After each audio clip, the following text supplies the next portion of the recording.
Hi y'all, welcome back to my channel. I have not recorded in a long time and I know that. And I was just, because I do this a lot, like my prayers or conversations with God are out loud sometimes, especially if I'm home alone or whatever. And I'm taking my hair out. And as I'm talking, I'm like realizing that I'm talking about my testimonies. And right now, right, like I'm not working. I'm kind of going through something, and it's been like 2 months now, and I'm just trying to like I'm the type of person that whether it comes to my friends, to my family, myself, I know for a fact, and I always start at this point, that you don't go through what you go through for no reason. Like there's literally purpose in everything. There's purpose in pain and pleasure and happy. There's purpose in every single thing. And if you are a follower of Jesus Christ, then you know for a fact you're here for him, and there's a job. There's a mission that you have to complete. There is a will that must be fulfilled, right? And as I'm sitting here, I'm like, bruh,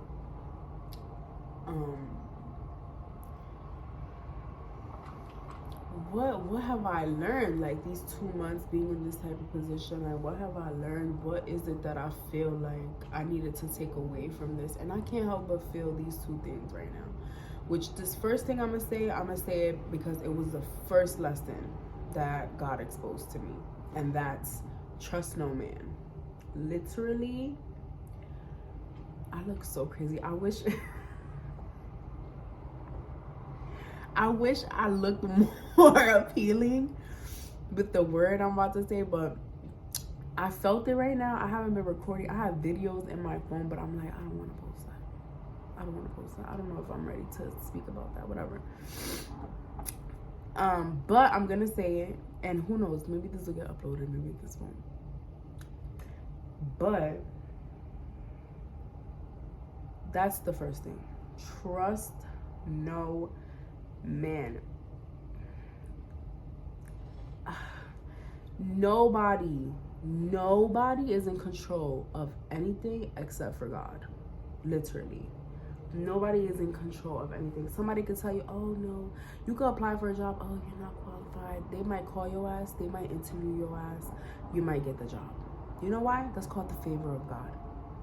Okay, you obedient, you doing your 1-2, you're being intentional, you're being positive, you're trying to do good. The law of the land does not apply to you. If you're a believer in the Lord, the law of this land does not apply to you. Because I cannot tell you, and maybe that's what I'll break down eventually, like specific situations where I received the favor of God, where I was told no and ended up getting mines. Like where I was told no by man and ended up winning out of nowhere.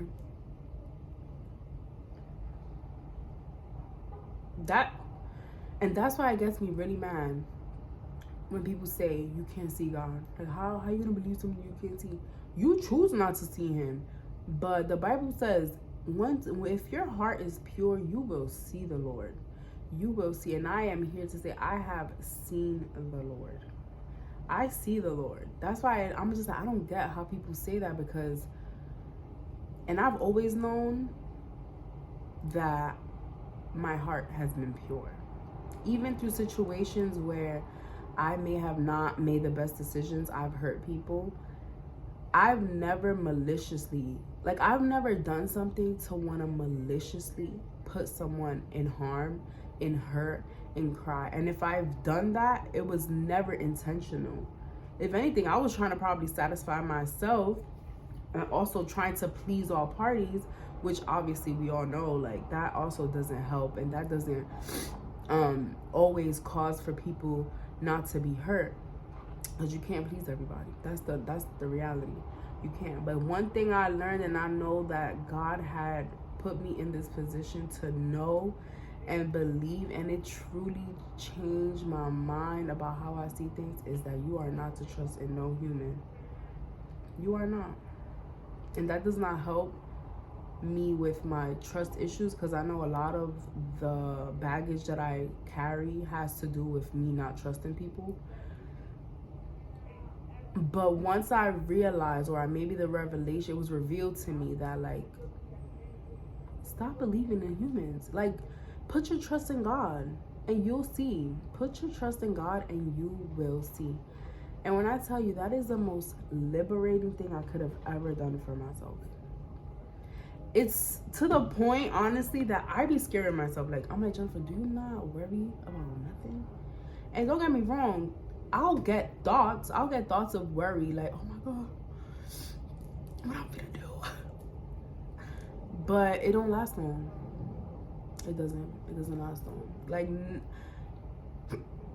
I don't know how to explain it, but I know I am covered.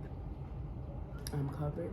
I have been shown that, and I'm gonna record and tell you guys, maybe once I look more cute, that about the moments where I'm like, call them miracles if you will, but just know I seen God. I seen him, and can't nobody tell me nothing. And that's why I'm so grateful that I found the love of Jesus, because it's the most liberating belief and liberating avenue I could have ever taken. When you feel like you are going through things in this world is hard, and when you know in your heart of hearts that you are not alone, that God is watching you, and you gotta actually believe it though. And that's why I love this verse right here. Let me show you.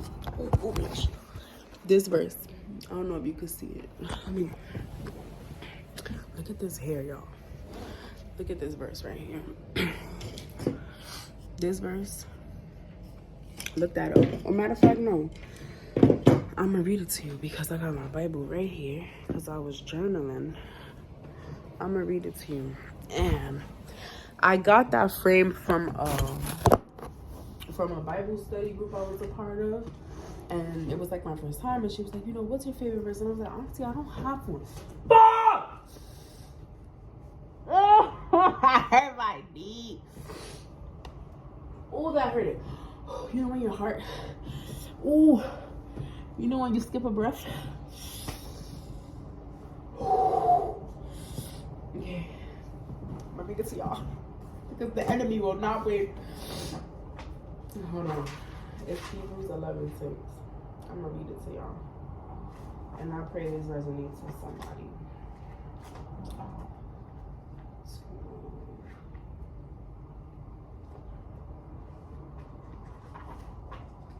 Okay, now Hebrews.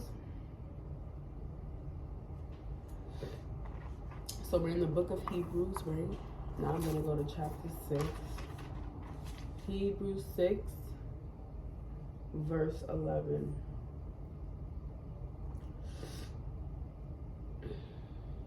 Where did I get there?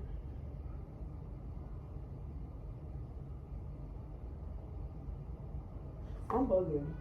I'm so slow. It's all right. Now we're all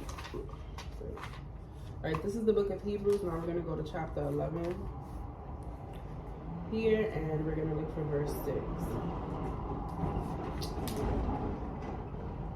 But I got that frame because I was in a Bible study group, and the lady, you know, the leader was pretty much asking everybody, like, you know, what's your favorite verse? And I was like looking in the word, and I'm like, honestly, I don't have one. But I think maybe I had just finished reading the book of Hebrews, or I was probably trying to find in something, and I came across this verse, and it was literally in that moment, and it still is to this day, a reflection of where I stand with God, and which is always seeking. I'm always looking for the why, for the purpose. Since I was little, I've been like this. And my friends can tell you, like, I asked so many questions. I need to know every detail. Like, I need to know your thought process behind every single decision. I don't know how to explain. Hold on. So let me read you the verse. Okay. And without faith, it is impossible to please him. For whoever would draw near to God must believe that he exists and that he rewards those who seek him. So, baby, when I tell you, you need to believe, like, and you can't front believing because God knows everything. Like, God knows once you actually believe. And I'm sure he also sees, like, it's very easy to question, is this true? Is this true? Is this true? But that's what faith is. It doesn't matter what odds or what reasonable ideas are brought up against, you know, the idea of God. Are you still going to believe through it all? And one of the things that I would like to get better at is speaking to people about God. Because you know how these people, they can recite every verse. They can recite a verse off the top of their head. I can't do that. But I know what I feel in my heart. Like, I know what's true. I know what I've been through. I know the tangible evidence I've gone through, right? But I want to get better at expressing that to people in a way where I could shift their perspective to be a little open to the idea of Jesus. Or have like an inkling, like have a thought that just keeps itching at them. Like, let me just go read this word. Or like, let me just go to church one time. You know, just anything to kind of spark your interest. And I pray over that. I pray that every conversation I have, everyone who comes in my house, leaves my house, any engagement I have, that people get that from me, you know, like that they're able to leave with like a piece of Jesus and a piece of like, maybe I could try that route. Because honestly, it's very liberating. And if you've been with me for a while, like I used to not worship, but like have crystals, charge stones, look up after the moon. Like, I felt a lot of energy from the moon, and all of that phase, I don't take it away, and I don't regret it at all, because it brought me to this point. And sorry that I got a black nail. I was trying to be fancy yesterday because I did my own acrylics. I have that video too, but I don't know what's going on with me. But anyway, but that verse is so fitting. And I feel like that's how you see God.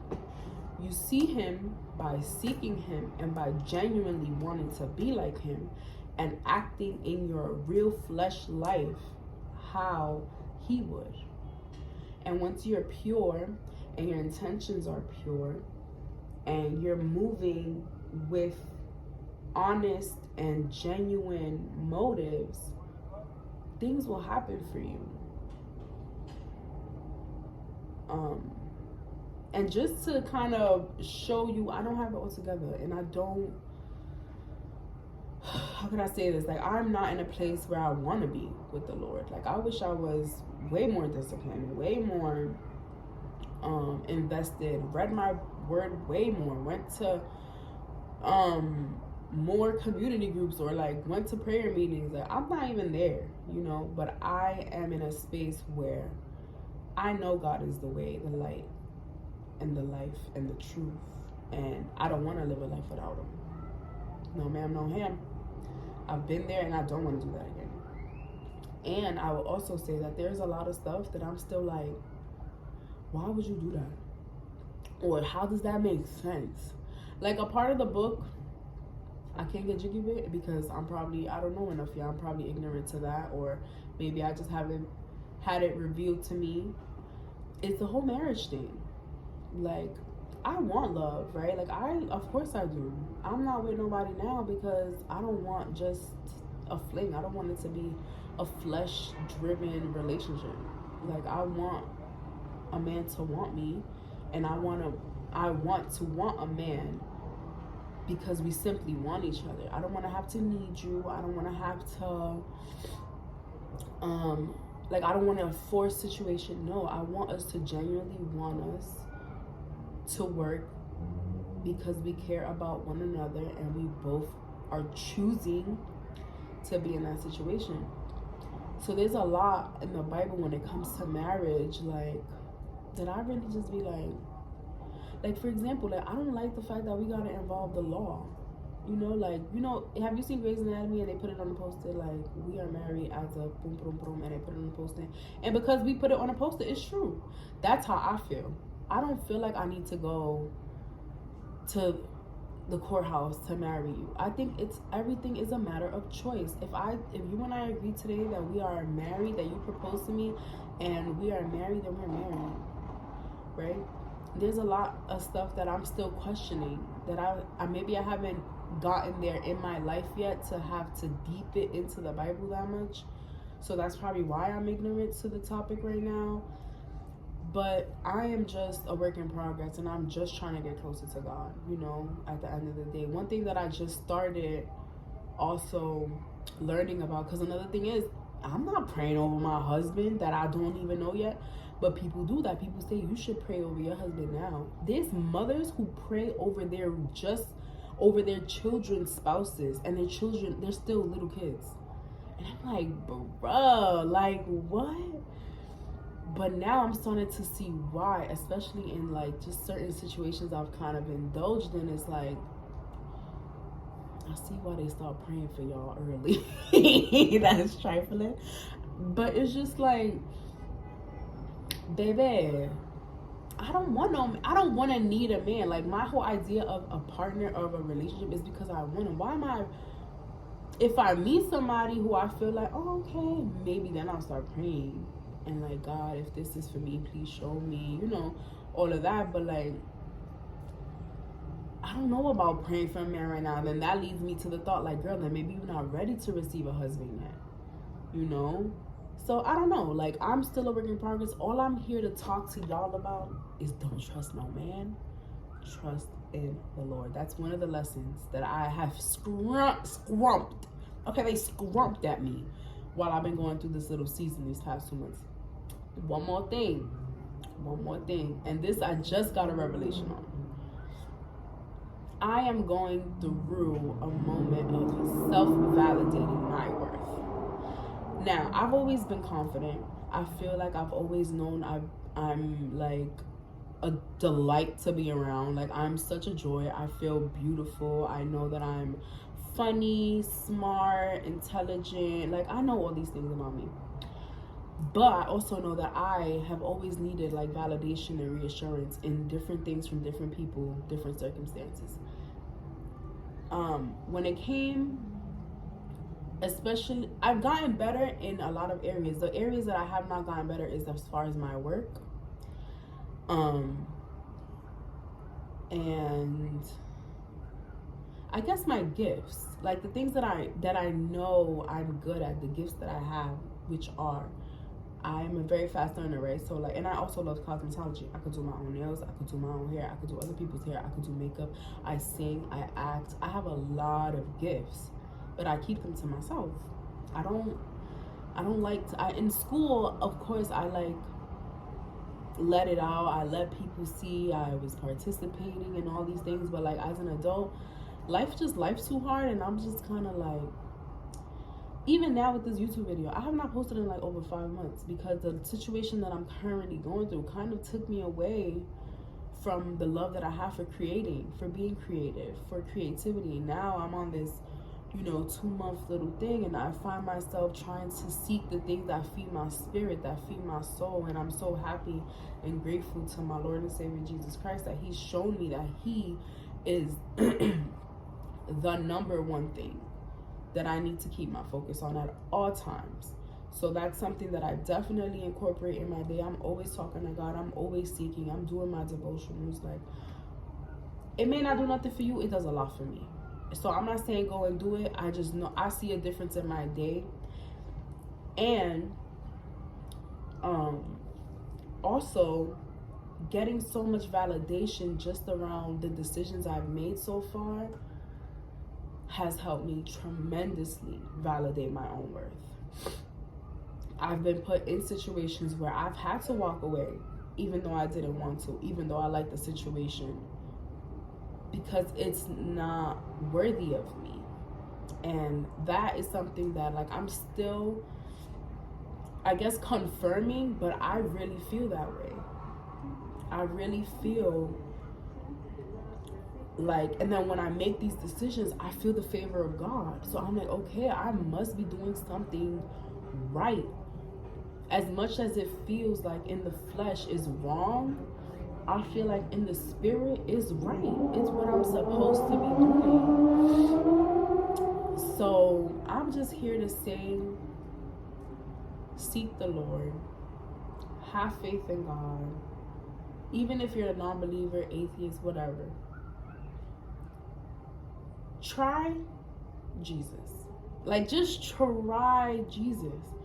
It's honestly so liberating. You don't have to do it alone. Like, you don't have to do this life alone, okay?